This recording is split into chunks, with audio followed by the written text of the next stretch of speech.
So today we'll be reading chapter 3 of chemistry, metal and non-metal. ठीक है, अब इसमें अपनी को एक्टिविटीज लाइन से पढ़नी है। एक मिनट। हाँ, केमिस्ट्री वॉज तो रिलेटिवली इजी ना, जो पेपर में आया था।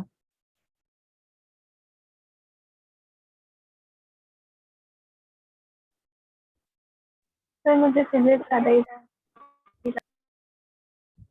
क्या बोल रहे हो बेटा, तुम्हें क्या चाहिए? तो फिजिक्स मुझे ज़्यादा इजी लगा। फिजिक्स ज्यादा इजी था? फिजिक्स तो लोग, मेरे यहाँ तो लोग बोले कि सर फिजिक्स तो बहुत टफ था, बन ही नहीं रहा था। मतलब है, चलो कोई बात नहीं नहीं तो सर, फिजिक्स बन गया था बोला। सबकी अपनी पसंद है। चलो मैं पेपर सॉल्व, आज मैं पेपर लाना भूल गया एक्चुअली, मैं ले आऊंगा पेपर तो सॉल्व करवा दूंगा। हाँ ठीक है, चलो। We are reading chapter 3 of chemistry, that is metal and non metal. ठीक है, पहले अपने को मेटल के बारे में पढ़ना है और पहले अपने को पढ़नी है फिजिकल प्रॉपर्टीज ऑफ मेटल। ठीक, सीधे आप आओ एक्टिविटी 3.1 में। बहुत इजी है। Take sample of iron, copper, aluminium, magnesium, note the appearance of each sample. तो अगर आप नॉर्मली किसी मेटल को कहीं से उठा लोगे, ऐसा कोई मेटल जो एयर को एक्सपोज्ड है, तो उसका जो अपीयरेंस है ना, बहुत लश्चरस नहीं होगा, हल्का डल होगा इसका। तो आपका अपीयरेंस तो आपको कैसा मिलेगा? हल्का डल मिलेगा। फिर कह रहा है clean the surface of each sample bye rubbing them with sand paper. आपको रेत मार पेपर से उसको क्लीन करना है। Note the appearance again. तो जैसे आप सैंड पेपर से क्लियर करोगे, देखो ये सारे मेटल हल्के रिएक्टिव हैं। जैसे मैग्नीशियम रिएक्टिव है, एल्यूमिनियम रिएक्टिव है, आयरन भी रिएक्टिव है। इनके ऊपर इनकी ऑक्साइड की लेयर जम जाती है, जिससे उनका लश्कर लूज हो जाता है। But as you will rub them with sand paper, वो ऑक्साइड की लेयर हट जाएगी और आपका मेटल वापस से शाइनी और लश्चरस हो जाएगा। तो देखो यहाँ पे कंक्लूजन भी दिया है, metal in their pure state have a shiny surface, this property is called metallic lustre. तो all generally all matter are lustrous, और लश्चर मतलब क्या होता है? They have a shiny surface. ठीक है, और सैंड पेपर से रब क्यों किया? To remove the layer of the oxide layer which is form. ठीक है, कॉपर में भी कोई ऑक्साइड बन जाता है, कॉपर ऑक्साइड। एल्यूमिनियम में एल्यूमिनियम ऑक्साइड, मैग्नीशियम में मैग्नीशियम ऑक्साइड, और आयरन में आयरन ऑक्साइड, जो आपका रस्टिंग होता है। क्लियर है? ये वाला पहले वाला एक्टिविटी बन जाएगा, सिंपल एकदम ना, कुछ नहीं है इसमें। तो this is the first physical property of matter, metal, that all metal are lustrous. ठीक, बन जाएगा बेटा। Yes sir. ओके, यार मेरा वीडियो यहाँ से गायब हो गया, पता नहीं क्यों। अच्छा आ गया, सॉरी। हाँ, next activity 3.2। Take small pieces of iron, copper, aluminium, magnesium, try to cut these metal with a sharp knife and note your observation. क्या आप कट कर सकते हो? नहीं। उसके बाद hold a piece of sodium metal with a pair of tongs, always handle sodium metal with care, dry it by pressing between the folds of a filter paper, put it on a wash glass and try to cut it, what do you observe? Sodium metal को आप cut कर सकते हो, लेकिन बाकी जितने metal हैं आप उनको कट नहीं कर सकते। तो ये शो करता है कि जितने भी मेटल हैं, generally metals are hard, hard होते हैं और रिजिड होते हैं। एक्सेप्शन क्या है इसमें? सोडियम। सोडियम आपका सॉफ्ट मेटल है, आप सोडियम को नाइफ से कट कर सकते हो, बन जाएगा। हम्म। Yes sir. हाँ यार, ये सबसे मतलब ये क्या बताएं, ये इस दुनिया का सबसे इजी चैप्टर है फॉर द टाइम भी। थोड़ा हल्का रिएक्शन आगे याद करने को आएंगे तब हल्का डिफिकल्ट लगे, but it's all right. I think people are smart enough. चलो नेक्स्ट। तो यहाँ देखो, you will find that metals are generally hard, the hardness varies from metal to metal. तो वेरी करता है मेटल से मेटल। जैसे आयरन काफी हार्ड है, तो आयरन काफी हार्ड है, उसकी टेंसाइल स्ट्रेंथ ज्यादा है, मतलब वो ज्यादा लोड बियर कर सकता है। इसलिए जितने भी आपके ब्रिजेस हैं वो सब आयरन के बने होते हैं, है ना। एल्यूमिनियम आपका लाइट मेटल है, उतना मजबूत नहीं है बट लाइट है। तो जो एयरक्राफ्ट एंड ऑल होते हैं वो एल्यूमिनियम एल्यूमिनियम के नहीं बनते हैं एक्चुअली, एक एलॉय होता है, उसका नाम है ड्यूराल्यूमिन। इस चीज का बनता है आपका उसकी बॉडी, जितने भी आपके एयरक्राफ्ट होते हैं, एयरक्राफ्ट बोल रहा हूँ, फ्लाइट होते हैं। ठीक है, फ्लाइट में सभी लोग बैठे हो ना? कोई फ्लाइट में ऐसा जो नहीं बैठा? कोई नहीं बैठा। चलो ठीक है, मत बताओ, शर्म आ रही है आप लोग को बताने में। मैं पहली बार फ्लाइट में बैठा था, मेरे को इतना डर लगा यार, वो जैसे टेक ऑफ करता है ना, ऐसे ऊपर ऊपर गया, ऊपर ऊपर गया, ऐसा इतनी अचानक से ग्रेविटी इंक्रीज हुई, कानों का प्रेशर बढ़ गया, मेरे को लगी सब बाहर निकल आएगा, मैंने जो भी खाना खाया है। लेकिन फिर ठीक था, लेकिन और लैंडिंग टाइम में भी बहुत डर लगता है, जब वो एकदम थक जैसे प्रेशर लगता है उतरने में। उसके बाद से मैंने बोला कि भैया मेरे को फ्लाइट में नहीं बैठना, क्योंकि ट्रेन में तो एक बार बचने के चांसेस भी हैं, मैं हमेशा नेगेटिव सोचता हूँ ज्यादा, बट फ्लाइट में बचने के चांसेस कोई नहीं है। बस वो एयर होस्टेस बताएगी, कुछ हो जाता है ऐसे नाक में वो लगा लो और ऐसे उड़ जाना पंछी बन के, बट कोई उड़ नहीं पाता है, ये सब अफवाहें हैं, तो इन पे भरोसा नहीं करना चाहिए। खैर छोड़ो, आगे बढ़ते हैं, नेक्स्ट टॉपिक, ठीक है। Who else has joined? Om, okay Om, चलो ठीक है, आगे देखो। नेक्स्ट है एक्टिविटी 3.3।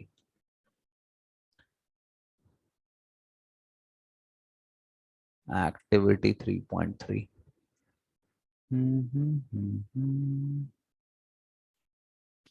3.3 एंड 3.4। अरे यार, सॉरी।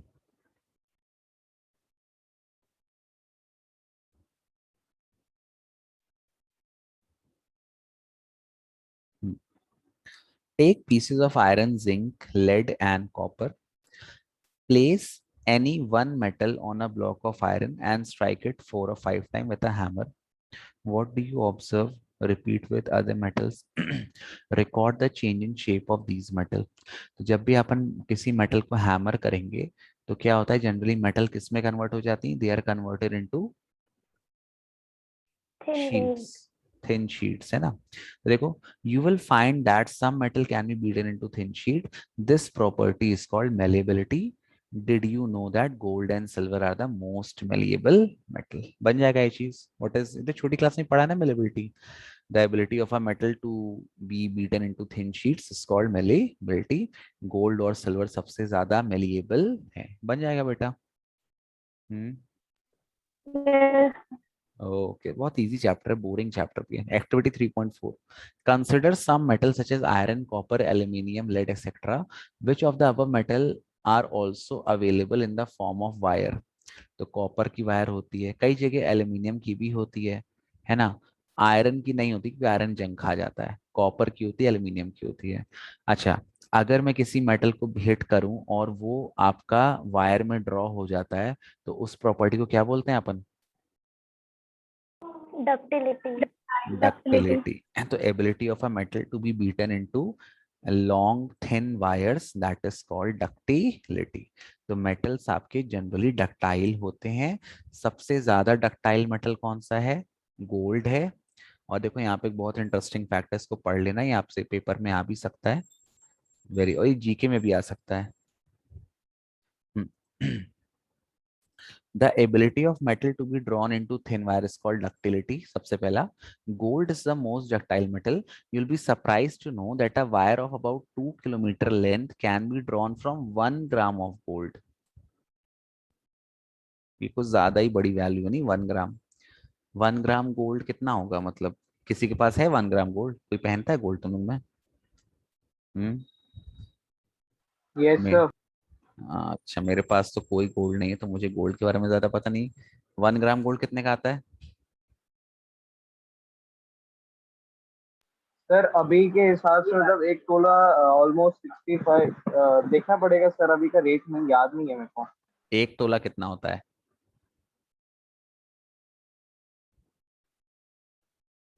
व्हाट इज 1 तोला ऑफ सर गोल्ड एक इक्वल? ग्राम 5000 आएगा।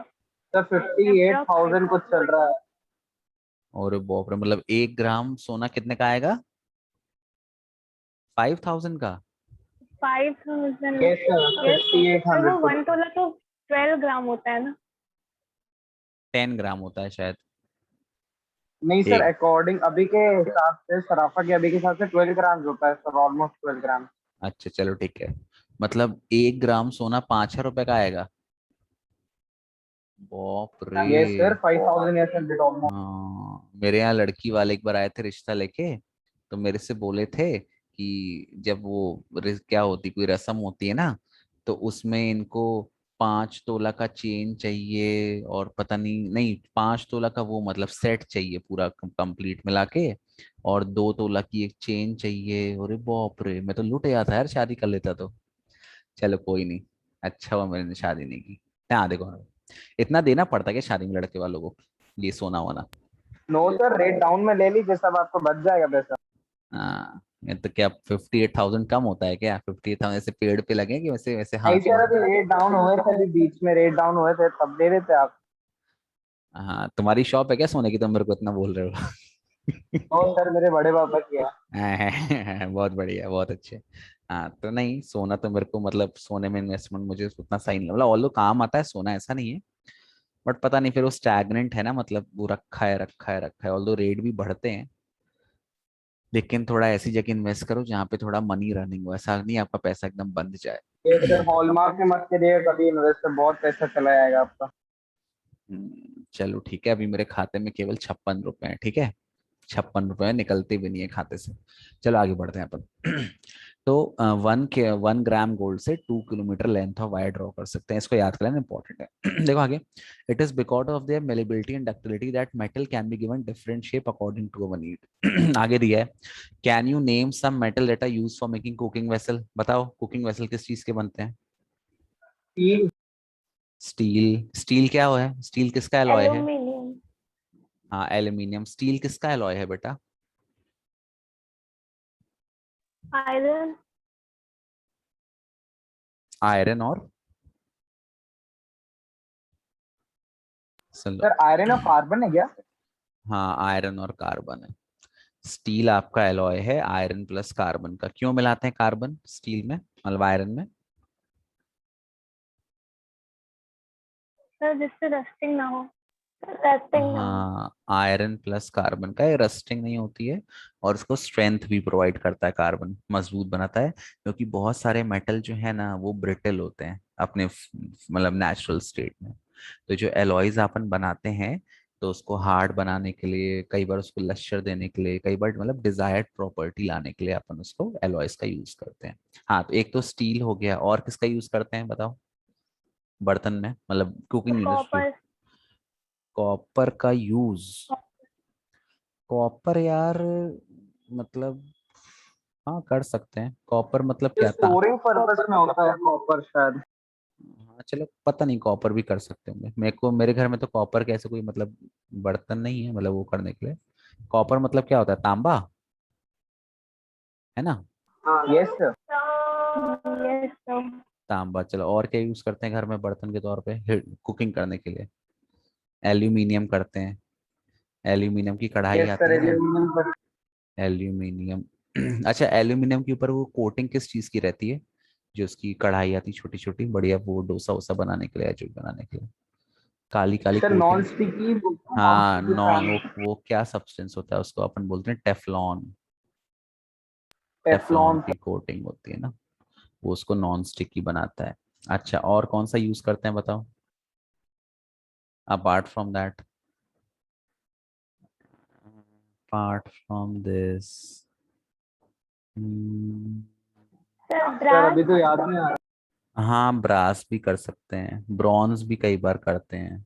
नहीं मतलब ब्रॉन्ज तो नहीं, ब्रास कर सकते हैं। ब्रास अपन यूज करते हैं। ब्रास किसका अलॉय है? Sir brass, copper and zinc. Copper and zinc. और ब्रॉन्ज किसका अलॉय है? कॉपर और टिन। दोनों बहुत सिमिलर हैं, थोड़ा बस डिफरेंस है दोनों में। यह है कॉपर और टिन का अलॉय। सॉरी। और क्या है, चलो गया, इतने काफी हैं। तो स्टील का यूज करते हैं, एल्यूमिनियम का करते हैं, और कॉपर का करते हैं, इन सारी चीजों का यूज करते हैं। वो देखिए एक्टिविटी टाइप का दिया है छोटा सा, ठीक है? अब देखो उसमें एक्चुअली था क्या, उस एक्टिविटी में ये हो गया। उसके बाद बोल रहा है कि do you know why these metals are use for making vessel? क्यों बनाते हैं इन वेसल्स को, कुकिंग वेसल के तौर पे क्यों यूज करते हैं? Sir because they have high melting point. हाँ दो कारण है, they have high melting point, और दूसरा they are good conductor of electric, अरे इलेक्ट्रिसिटी बोला हूँ, they are good conductor of heat. तो इसके दो कारण हैं, दे have high melting point and they are good conductor of heat. अगर हीट को ट्रांसमिट करेगा तभी तो खाना पकेगा, अगर हीट ट्रांसपोर्ट नहीं करेगा, सारी हीट एब्जॉर्ब कर लेगा, तो फिर तो वैसे पिघल जाएगा। जैसे प्लास्टिक होता है, प्लास्टिक बैड कंडक्टर है, तो जैसे आप हीट करो वो सारी हीट एब्जॉर्ब कर लेता है, वो हीट को फ्लो नहीं कर देता। अब अगर हीट फ्लो नहीं करेगी तो आप जल जाओगे वहां पे पूरा। जैसे अपनी बॉडी है, अपनी बॉडी भी ऑल्दो अच्छी कंडक्टर है बट इतनी भी अच्छी कंडक्टर नहीं है, तो अपन भी जब जलते हैं तो मतलब वहां पे नहीं पूरा, मतलब काफी खराब हो जाता है, बम्प पड़ जाता है पूरा, ऐसा कुछ हो जाता है। तो दो कारण है हम इनका यूज करते हैं। Very first, they have high melting point, और जो मेन कारण है, they are good conductor of heat. बन जाएगा बेटा। हम्म। Yes sir. इजी है ना? हाँ, ये सबसे इजी चैप्टर है। चलो देखो आगे। तो कितने आ रहे हैं तुम्हारे शाम भाभी टेस्ट में फिर साइंस के? सर आई थिंक 48 आ जाने चाहिए, 48। 48। चलो, और तुम्हारे अर्चिता? सर मेरे भी ऐसे ही 47 48। वाह यार, तुम लोग को तो मतलब मेरे को पार्टी देनी चाहिए फिर तो। हाँ, इजंट इट? बताओ, इतने नंबर तो मेरे कभी जिंदगी में नहीं आए। I was very poor in science. मेरे हार्डली साइंस पता है, जैसे 20 का टेस्ट हो ना, तो 20 में मेरे हार्डली 13 नंबर, 14 नंबर इतने आते थे, और वो भी चीटिंग करके। मैं हर जगह से हाथ में लिख के, पैर में लिख के, हर जगह लिख के जाता था। खूब लिख के, खूब चीटिंग की मैंने अपने एग्जाम स्कूल टाइम में। इतनी चीटिंग की सर क्या मैं बताऊं। फिजिक्स में बहुत ज्यादा वीक थी बहुत ज्यादा, बट आपने पढ़ाया तो फिर स्ट्रॉन्ग हो गई। वाओ। Thank you. चलो अच्छा, मैंने तुमको चीटिंग नहीं सिखाई, नहीं तो मैं तुम्हें चीटिंग सिखा रहा तो फिर हो जाता। चलो ठीक है, you should always take the good habits from someone other than the bad one. हाँ ठीक है, चलो आगे बढ़ते हैं। एक्टिविटी 3.5, टेक एन एल्यूमिनियम और copper wire, clamp the wire on a stand, fix a pin on the free end of the wire using wax, heat the wire with a spirit lamp, candle or banana, and what do you observe? क्या होगा? ये मैंने एक pin fix की है, all pin, wax के साथ, और मैं इसको हीट कर रहा हूँ। ये क्या है? या तो एल्यूमिनियम है या तो कॉपर है, दोनों हीट के गुड कंडक्टर है। तो हीट यहाँ से ट्रांसमिट होगी, होते होते होते यहाँ पे वैक्स तक पहुंचेगी, वैक्स आपका मेल्ट हो जाएगा, और आपकी पिन कहाँ गिर जाएगी? पिन आपकी नीचे गिर आएगी। तो what do you observe after some time? The wax will melt, wax आपका मेल्ट हो जाएगा, and the pin will fall down. Note your observation, does the metal wire melt? Metal की वायर मेल्ट नहीं होगी। क्यों मेल्ट नहीं होगी? Because it has high melting point. तो देखो, the above activity shows that metal are good conductor of heat and have high melting point. The best conductor of heat are silver and copper. Lead and mercury are comparatively poor conductor of heat. ये याद कर लेना, exception वाले question पक्का आते हैं board में। और पता है, एक बार तो बोर्ड एग्जाम था, उसमें एक 5 नंबर का सवाल आया था, नहीं होम में आया था शायद। उसमें पूरा इसी जो ये जो पहला पार्ट है ना मेटल का, पहला क्वेश्चन था, name a metal which is soft. दूसरा question, name a non metal which is lustrous. तीसरा question, name a metal which is poor conductor of heat. चौथा question, name a non metal which is good conductor of heat. और पांचवा question कुछ और था। तो लगातार 5 क्वेश्चन इसी से आ गए थे, एकदम रटे रटाए क्वेश्चन। उसके बाद भी बच्चों को नहीं बनता, भी बच्चे पूरे एग्जाम में भूल जाते हैं, एनसीईआरटी रीड नहीं करते, तो ऐसा मत करना। आगे दिया है, does metal also conduct electricity, late us find out. ठीक है, तो नेक्स्ट एक्टिविटी में कॉपी पेस्ट कर रहा हूँ।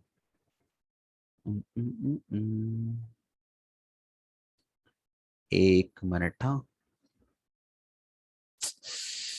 अरे यार, आज गर्मी बहुत ज्यादा थी ना।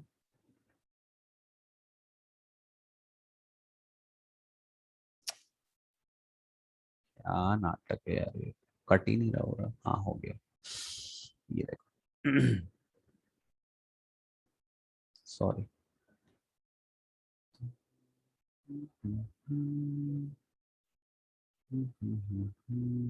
हाँ, this is the next activity.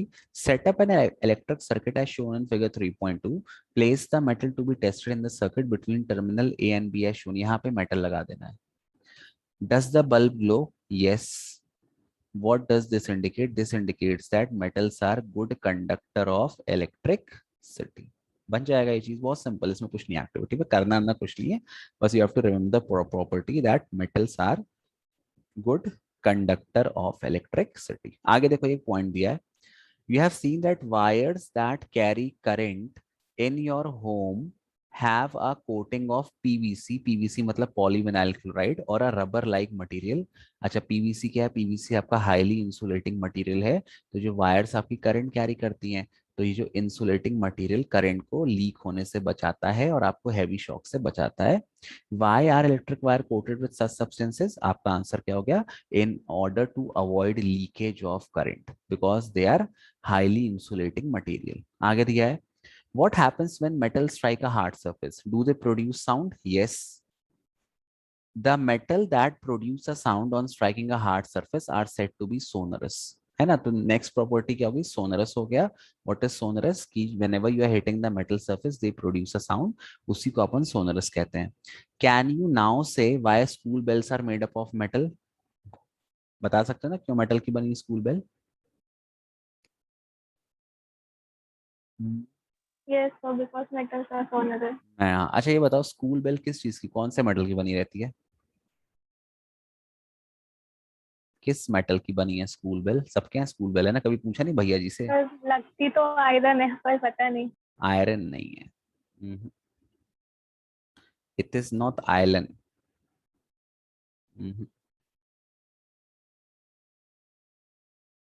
सुनो, एक बेल मेटल आता है, एलॉय होता है बेल मेटल, और बेल मेटल बेटा आपका बनता है कॉपर और टिन का। किसका बनता है? कॉपर और टिन का। उसका अलग ही साउंड होता है बेल मेटल का। कॉपर प्लस टिन, टिन आपका एसन होता है। कॉपर अराउंड 80% होता है और टिन अराउंड 20% होता है, और इसको अपन बोलते हैं बेल मेटल। इसका नाम ही है बेल मेटल, मतलब एक घंटी बनाने का काम आता है। ठीक है, हाँ। वो जो, वो नहीं ऐसे टंगा रहता है ऐसे लोहे का, उसमें जो पीटते हैं वो आयरन है। लेकिन जो प्रॉपर बेल होती है, जो मंदिर में भी जो घंटियां होती है ना, वो आपके देखो ना, वो साउंड बहुत ही ज्यादा, उसकी पिच बहुत हाई होती है, टंग टंग टंग। वो आयरन में वो साउंड नहीं आएगा। कभी तुम करके देख लो, लोहे को पीट के देख लो, वैसा साउंड नहीं आएगा। सो जो आपकी घंटी है वो खैर ये तो एक्स्ट्रा नॉलेज है, वैसे आएगा नहीं, बट पता होना चाहिए। केबीसी में पूछ सकता है ना, केबीसी कोई अप्लाई करता है केबीसी में जाने के लिए? तो मेरे पापा बोल रहे थे तुमको जब आंसर्स बन जाते हैं तो चली जाओ। लेकिन अब 18 है ना शायद उसमें। सर उसमें जूनियर भी होता है, पिछली बार हुआ था बट फिर मैं नहीं अप्लाई कर। मैंने तो पता, मैं जब स्कूल में था मैं तब से फोन करते लगाता था, और उस समय तो अच्छा पैसा भी लगता था, पता 6 रुपए कुछ लगते थे ऐसे फोन लगाने के। और उसके बाद भी मेरा आज तक कभी नहीं हुआ। चलो कोई बात नहीं, सॉल्व राइट। किस्मत किस्मत की बात है, छोड़ो। हाँ, तो अब बन जाएंगी मेटल की प्रॉपर्टीज। क्या क्या प्रॉपर्टी होती है मेटल की? हम्म यस। सभी को। हाँ तो देख यस लो, सर। एक बार इसकी सारी और भी प्रॉपर्टीज एक बार एक ब्रीफ में देख लो आप, तो आपको भूलेगा नहीं। अभी शायद आपको भूल भी सकता है। मेरे यहाँ एक दो बच्चे पढ़ने आते हैं, उनको अभी कुछ बताओ, और जस्ट तुम 1 सेकंड बाद पूछो, वो भूल जाएंगे कि आपने क्या पढ़ाया, टॉपिक ही भूल जाएंगे आपने क्या बताया। और इतने ध्यान से समझते हैं कि लगता है अरे भाई कितने अच्छे बच्चे। हाँ ये पढ़ लो। Metal have certain physical property. Number 1, they have metallic lecture, that is they are usually shiny, they have high density. उसके बाद दे आर डक्टाइल, मतलब they can be drawn into wire, they are malleable, they can be beaten into sheets, they usually have high melting point. उसके बाद they are usually hard and solid at room temperature. Metal are generally good conductor of heat and electricity and sound as well, sound भी travel करता है metal के through. They have high tensile strength। tensile strength मतलब आप इसमें बहुत सारा load लगा सकते हो मेटल में, और ये बहुत सारा लोड झेल सकता है, जल्दी ब्रेक नहीं होगा, उसी को टेंसाइल स्ट्रेंथ कहते हैं ना। तो और ये काफी इलास्टिक होते हैं मेटल। इलास्टिक मैंने बताया था, इलास्टिसिटी मतलब क्या होता है? इलास्टिक मतलब, what is the meaning of elastic? ए भैया तुम लोग हो कि गायब हो जाते हो यार? बताओ, शांभवी, आयशा, हार्दिक, अर्चिता, सबके नेक्कर में इलास्टिक होता है ना? हम्म नाइट सूट या जो भी पहनते हैं आप लोग, उसमें इलास्टिक होता है ना? क्या होता है elastic? What is the meaning of elasticity? Hi. Sir stretchable. Stretchable, okay. Hardik, Ayesha, Shambhavi, आप लोग बताइए कुछ। So the property of material to stretch itself. Stretch itself. Okay. Shambhavi. Sir, it can be shaped under stress. हाँ चलो ठीक है, हार्दिक शायद कुछ नहीं कहना चाहता, हार्दिक नाराज है। चलो हाँ, कोई बात नहीं, सुन लो। इलास्टिक, हाँ पहले जब मैं छोटा था ना, तो मेरे को भी यही लगता था कि इलास्टिक मतलब ऐसे वो नहीं खींचते रहो निक्कर नाड़ा, वो बहुत मजा आता है पूरे टाइम। लेकिन जब मैं बड़ा हुआ, जब मैं क्लास 11th में गया, जब मैंने पढ़ा फिजिक्स में, तो मैंने ये पाया कि इलास्टिक का मतलब होता है कि अगर आप किसी चीज को इलोंगेट कर रहे हो, स्ट्रेच कर रहे हो, तो कितनी जल्दी और कितना एक्यूरेटली वो अपना शेप रीगेन करता है, उसको इलास्टिक बोलते हैं। तो एक क्वेश्चन आता है 11th फिजिक्स में, which is more elastic, rubber और स्टील। तो अब जितने बच्चे हैं जिन्होंने कुछ नहीं पढ़ा, तो जनरली सब, अब तुम भी क्या टाउन, तुम भी रबर टिक मारोगे ना यार, ऑब्वियसली रबर ज्यादा एलोंगेट होता है। बट रबर एलोंगेट तो हो जाता है, बट अगर आप रबर को लगातार लोड करके एक बार ऐसा स्ट्रेच करके छोड़ते रहोगे, तो रबर की जो लेंथ है वो एलोंगेट हो जाएगी, और रबर अपना एक्चुअल शेप और साइज जल्दी से गेन नहीं करेगा। बट अगर वही बात स्टील की करें, तो स्टील आपका स्ट्रेच होगा, और बहुत जल्दी स्टील अपना एक्चुअल शेप और साइज गेन करेगा। तो एक्चुअल में स्टील ज्यादा इलास्टिक है रबर से। तो इलास्टिक मतलब ये नहीं कि कितना खिंच जाता है, इलास्टिक मतलब ये कि खिंचने के बाद वो कितनी जल्दी अपना शेप और साइज रीगेन करता है, और कितना एक्यूरेट करता है। क्योंकि अगर आप किसी को लगातार किसी भी चीज को लोड करो, रस्सी आप देखो, अगर आप रस्सी पे लटकते रहो तो रस्सी इलोंगेट हो जाती है।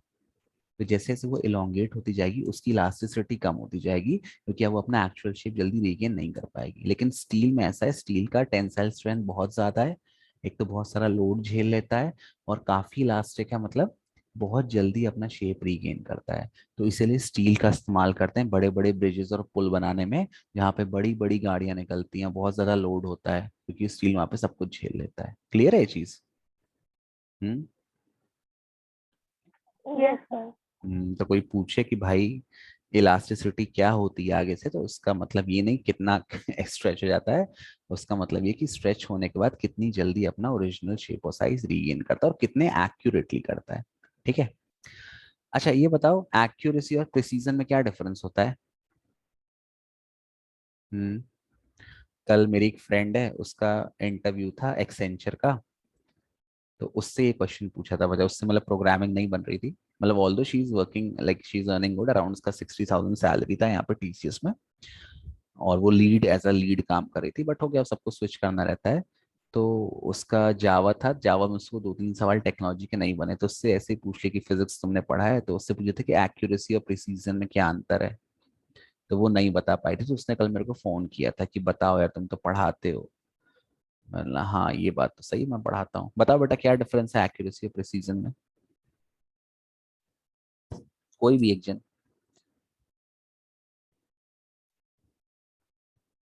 हम्म। सुना है दोनों वर्ड्स, सुना तो है ना कि बहुत precise, can you be more precise, can you be more accurate, क्या अंतर है दोनों में? इंग्लिश के टर्म्स में ही बता दो, from the Oxford dictionary, if you have read it. No idea? अरे हाँ या ना तो बोल दो, तो मैं बता दूं, काय टाइम खोती करवा रहे हो? इतना टाइम Sir, नहीं सोचने का। accuracy तो मतलब जितना क्लोज होगा वो किसी भी जो वैल्यू है, but sir hmm. Precision I think मतलब को रिपीट करना, आई थिंक मतलब कितना क्लोजली वो repeat- हाँ समवेयर यू आर राइट, सही, ठीक है, सही बोला। देखो यहाँ पे, जैसे मैंने एक एग्जांपल दिया कि जैसे मैं हूँ, है ना, मेरा मान लो वेट, मेरे वेट की बात करते हैं, मेरा वेट कितना होगा बताओ अप्रोक्स, गेस करो सभी लोग।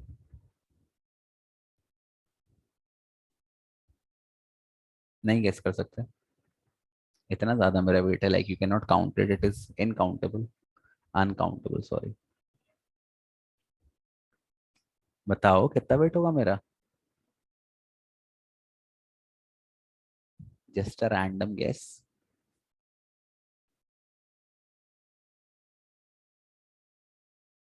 कैलकुलेट कर रहे हो क्या बैठ के, बीएमआई निकाल रहे हो, बॉडी मास इंडेक्स?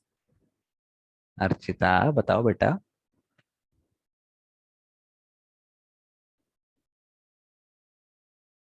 बताओ। हार्दिक, आयशा, शांभवी, अरे मैं बॉडी शेमिंग थोड़ी मानूंगा यार, I am not that kind. Hello, hello, hello, hello, hello. Sir, कहाँ? approx 50. अप्रोक्स कितना? 50. 50? किसने दिया है आंसर, अर्शिता ने कि शांभवी ने, किसने दिया? Sir, I don't know. Shambhavi ने दिया। चलो आयशा तुम बताओ। Sir, around 70. Okay, Hardik? Sir between 50 to 60।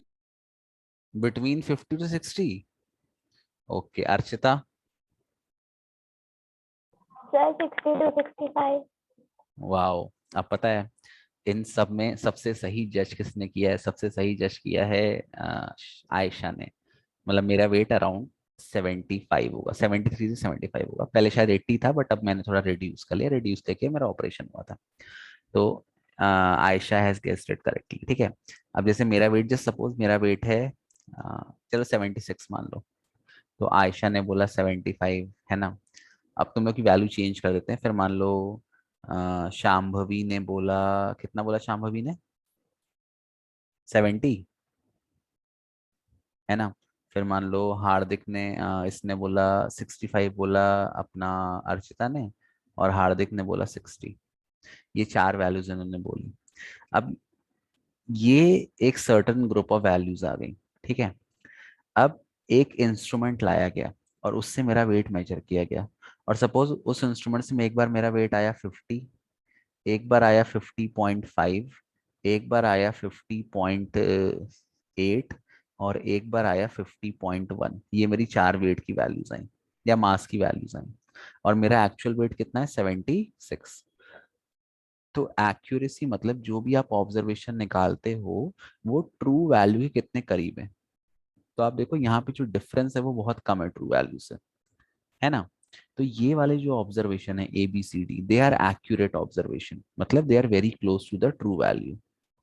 और प्रिसाइज मतलब होता है कि whatever observation you are calculating, how closely they are related, उनके बीच का डिफरेंस कितना कम है। तो उनके बीच का डिफरेंस जितना कम होगा आपका एक्सपेरिमेंट उतना ही प्रिसाइज होगा। तो ये वाली वैल्यूज एक्यूरेट है और ये वाली वैल्यूज आपकी प्रिसाइज है। तो जनरली आपन जब कोई भी एक्सपेरिमेंट करते हैं तो अपन ये चाहते हैं कि हमारे मेजरमेंट एक्यूरेट भी रहे और हमारा मेजरमेंट प्रिसाइज भी रहे। क्योंकि कभी भी कोई भी आप एक्सपेरिमेंट करोगे, 12th में भी आप जाके अगर एक्सपेरिमेंट करोगे, तो ऐसा कोई एक्सपेरिमेंट नहीं है जहाँ पे आप बस एक ऑब्जर्व, आपको हमेशा 4 से 5 रीडिंग लेनी ही पड़ेगी। ओम्स लॉ करो, रियोस्टैट वाले करो, EMF ऑफ सेल करो, जो भी आप करते हो, फोकल लेंथ ऑफ लेंस करो, जो भी आप करोगे एक्सपेरिमेंट, आपको 4 से 5 वैल्यू लेनी ही पड़ेगी। तो वहाँ पे एक्यूरेसी प्रिसीजन दोनों चाहिए, ठीक है। क्लियर है दोनों के बीच का डिफरेंस? हम्म। Yes, sir. ओके ओके, चलो ठीक है। Yes, sir. ये तो मैंने कहानी बता दी। अब देखो नेक्स्ट टॉपिक क्या है। नेक्स्ट टॉपिक है नॉन मेटल, ठीक है। अरे यार 3 मिनट बचे हैं एक्चुअली। आगे पढ़ाएं या फिर कल पढ़ें, क्योंकि एक टेबल बनानी पड़ेगी अपने को, उसमें थोड़ा टाइम लग जाएगा। बताओ क्या करें बेटा, कल पढ़ें या फिर आज ही सब खत्म करें?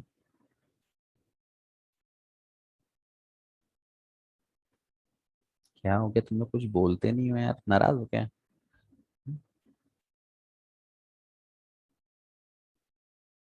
अभी भी नहीं बोल रहे हो? वाह।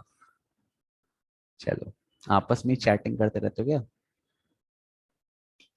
चलो देखो यहाँ पे, अब we are studying non metal, ठीक है। In the previous class, you have learned that there are very few non-metal as compared to metals. Some of the example of non-metal are carbon, sulfur, iodine, oxygen, hydrogen. The non-metal are either solid or gases except bromine. अभी एक number का सवाल आया आता है, Name a liquid non-metal, तो answer क्या हो गया? Bromine. Name one liquid metal, तो आंसर क्या हो जाएगा? Mercury. मरकरी। वेरी गुड, चलो देखिए।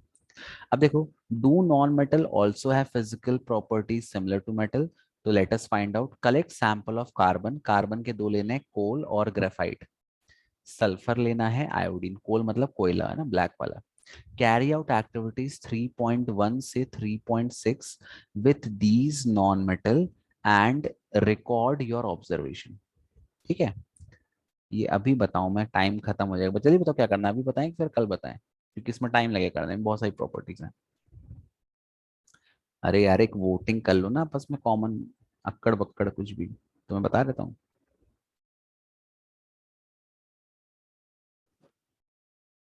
सोच लो फिर मैं। सर अभी कर लीजिए, नेक्स्ट मीटिंग। दूसरी मीटिंग शेड्यूल कर लें, सभी रहेंगे, कोई भी चला जाएगा बताओ? रहोगे Hardik, Ayesha, Archita? Yes sir. Hardik, Yes, sir. अच्छा आयशा हार्दिक, यस चलो ठीक है। Yes sir. तो मैं दोबारा से वो कर रहा हूँ, ठीक है, शेड्यूल कर रहा हूँ, आ जाओ ज्वाइन कर लो।